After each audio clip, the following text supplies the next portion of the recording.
Callie's Contemplation by Dilsa Saunders Bailey, a Sperling Chronicles short story. The driveway was still the same.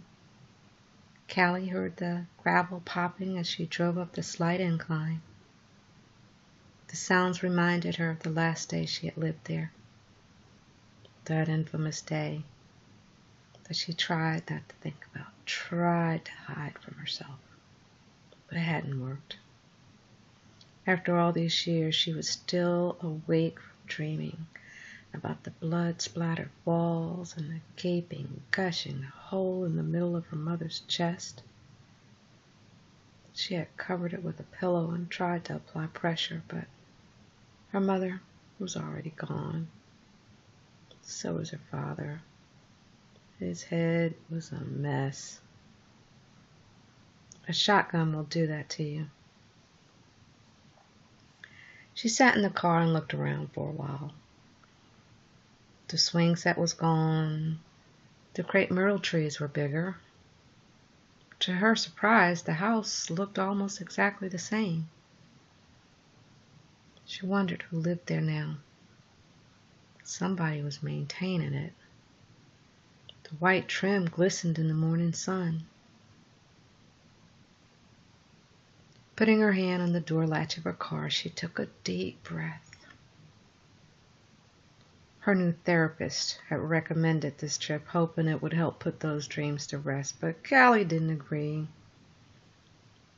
How can you put a scene like that to rest? Ever. Callie went to the front door and rang the doorbell. There were a few cobwebs around it, so she realized it wasn't used often. Whoever lived here and their visitors most likely used the door in the garage. She took a step back, thinking of going around to that side door when she heard movement inside.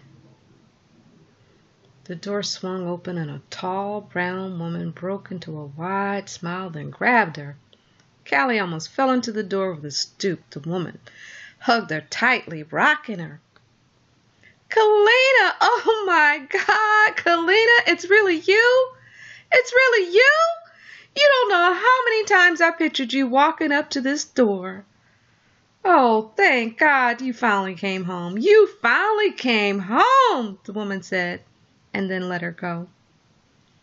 Callie stood there staring at her, then past her. The place was even smaller than she had remembered.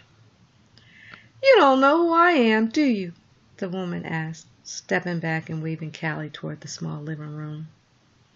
Callie shook her head, but followed her into the living room. She stood in front of the sofa, but not before turning and taking in a full view of the room. She remembered stumping her knee against a coffee table that used to be there, and a large color television set that her dad was so proud of used to be here, she thought as she looked toward the space. Now there was a big screen television on the wall and only a sofa and a love seat. Her father's recliner that had helped to cramp the room was gone. Mandy! The woman reached out and touched her arm. Kalina, I am Mandy, your best friend from when we were little all the way through high school. Mandy's voice faded a little. You do remember me, don't you? I know you've been through a lot over the years. I wanted to reach out to you, but your husband said you didn't want to hear from us. He asked us to give you your space. He said you would reach out to us when you were ready, and I guess you're ready now, Mandy said with a nervous laugh that suddenly sounded a bit familiar. You knew Ashton? Callie asked, not surprised the woman was Mandy. She did sort of look like her. She was much heavier, but Mandy always had been a little plump, even as a child. Yes, of course. He owns this house. Well, I guess you own it technically. It's in your name, of course. But he had everything that belonged to you stored. It's still in storage. He lets me and Rudy stay here to keep it vital, he says. He said an empty house dies fast. Did you have the baby? Callie asked and eased down onto the sofa. The fact that Ashton had had a hand in this house knocked the air out of her. She had to sit down and fall down. There was no getting away from that man, dead or alive. Yes, I had a little girl. She's grown now. She'll be graduating from USC Columbia in a few weeks. And I had a boy. He's in college too. And you, girl, I hear you have 4 children. I never imagined you with children. Heck, you didn't either when we were younger, Mandy said, smiling down at her friend. How are your children? How are you? Ashton's death was all over the news down here. They're doing well, so am I, Callie said as she looked toward the stairs. Do you want to go up there? If you do, it's okay. You can look all you want. And if you want, I'll get the keys to the storage unit and we can go over there. I did keep a few little items around just in case you knocked on the door one day. Callie took 3 deep breaths, rose from the sofa and dropped her purse on the table. The steps leading upstairs were only about 4 feet away in reality, but her eyes thought they were much, much farther. Her mind teased her that she would take too long to reach them, and her heart commanded her, "Don't go." Mandy stood at the bottom of the steps watching Kalina make slow, deliberate moves as if she were preparing for something dreadfully important. Would you like some water or something? Callie shook her head no, and took the first step away from the sofa. Her first instinct was to sit back down, but she took another step, and then another, until her hand rested on the banister. There were only a few steps up to the next landing, nothing like the stairs in the penthouse or the house in Jersey. She could be at the top in a couple of seconds, but she couldn't move. Perspiration burst from her cells as if someone had just sprayed her with one of those water guns her children played with growing up. She lifted her hand and rubbed the moisture in it on her pants leg. She didn't want to slip. Then she noticed that her legs felt as if they were wrapped in weights, and her knees felt as if they were splintered in place. She tried to lift her foot, but her legs were too constricted to move. Callie took another deep breath. Mandy's warm hand rested on her lower back in support. It's okay. You don't have to go up there right now. Take your time. Take all the time you want. Callie shook her head and then gently pushed Mandy's hand away. She was going up there. Prying her foot from the floor, she lifted it to the bottom step. Her whole body began to shake. In her mind, she heard the loud boom of the shotgun. Her foot dropped back. She looked at Mandy, who didn't seem to be alerted to anything unusual, realizing the sound was more a memory than a reality.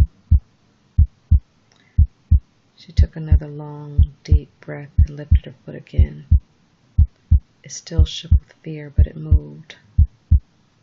Holding on to the banisters, she moved up one step at a time until she was at the top of the landing. A memory of her mother pleading with her father caused her heart to pump loudly in her ears. Rudy and I have your parents' room. We didn't keep any of the furniture. It's in storage, though, if you want it. Ashton said your mother's vanity was an antique and it may be worth a lot of money. But your bedroom set, that was real quality furniture. My daughter loved it as she grew up in there. It's still there if you want to see it. Callie held onto the wall as she made her way down the hall. She had to see it. She had to see her parents' room. That was where her nightmares took place at least once a month. now twice a week after all that had gone down with her husband recently. Mandy opened the door for her, then walked in.